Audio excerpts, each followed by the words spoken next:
Bienvenue. Donc, je suis saisi d'une demande de parole d'une personne extérieure au Conseil, Monsieur Vincent Landais. La parole, avec un micro, si c'est possible. Oui, c'est possible, on y va.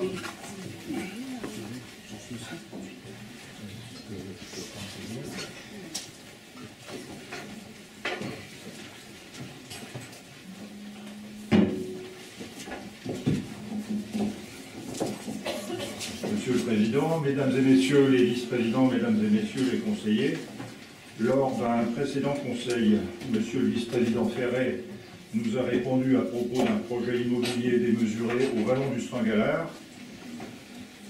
Je cite, c'est un projet privé sur une parcelle privée, instruite conformément au Code de l'urbanisme et du PLU.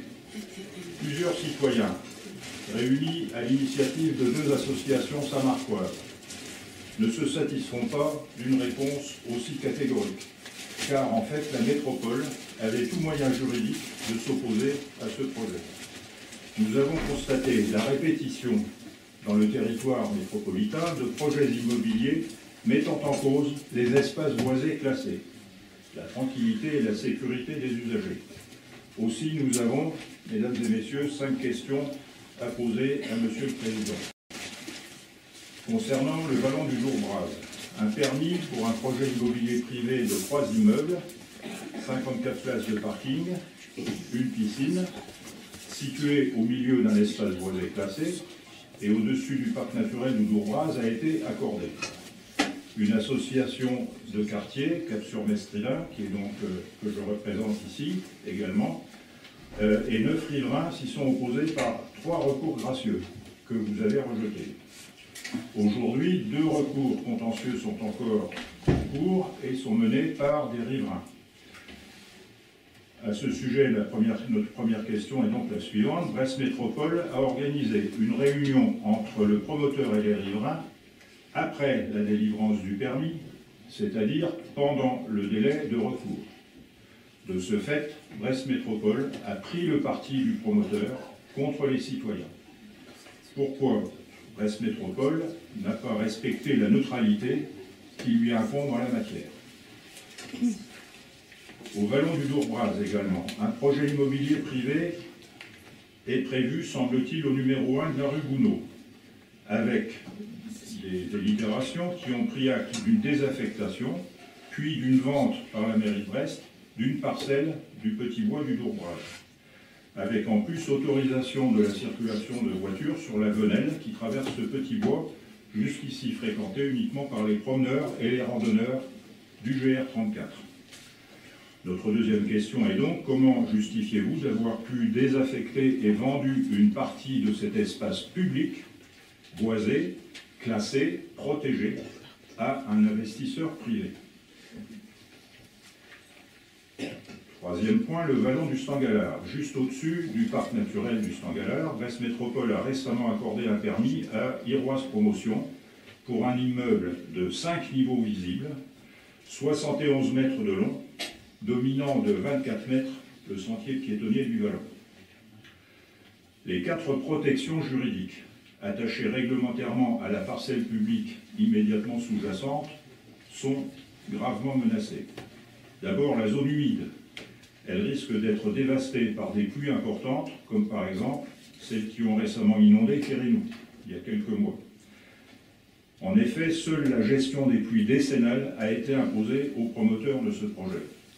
Au-delà, tout partirait au ruisseau, d'où érosion des berges, turbidité, pollution de l'eau.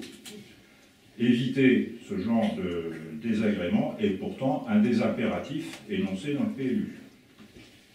Deuxième point, il y a risque de dépérissement par pollution des boisements d'intérêt paysager, principalement pendant les travaux de construction où les machines déversent de l'huile, des vapeurs diverses et où le terrain étant décaissé est soumis à un ruissellement qui entraîne de la boue. Cela contredit également un des impératifs énoncés dans le PLU. Il y a également un grand risque d'atteinte aux racines et donc d'éboulement des grands arbres accrochés en hauteur sur le talus public qui surplombe le sentier piétonnier. Ceci contredit également un des impératifs énoncés dans le PLU. Toutes les constructions voisines du projet sont des pavillons avec jardin. L'identité résidentielle, et je reprends là une expression tirée directement du PLU, l'identité résidentielle de ces quartiers n'est pas préservée. Ceci contredit un des impératifs énoncés dans le PLU. Les bâtiments prévus plongeraient directement dans les fenêtres et sur les terrasses des riverains. Leur intimité ne sera pas respectée. Là encore, cela contredit un des impératifs énoncés dans le PLU. Les conditions de circulation pour accéder à ce projet seraient dangereuses.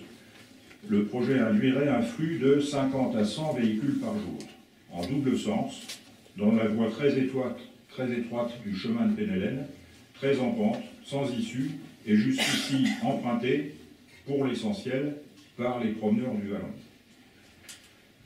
Comme au Vallon du Dourboise, Brest Métropole a rejeté les recours gracieux concernant ce projet, et aujourd'hui, 7 riverains sont en recours contentieux qui est en cours. Une pétition que nous avons lancée au printemps contre ce projet, non conforme au PLU, a aujourd'hui recueilli 2902 signatures. Et je pense qu'on atteindra bientôt 3000. Ces vallons, avec leurs espaces boisés classés, sont les poumons verts de Brest. Celui du Stangalard accueille plus de 350 000 visiteurs par an et fait à juste titre la fierté de Brest et de ses citoyens.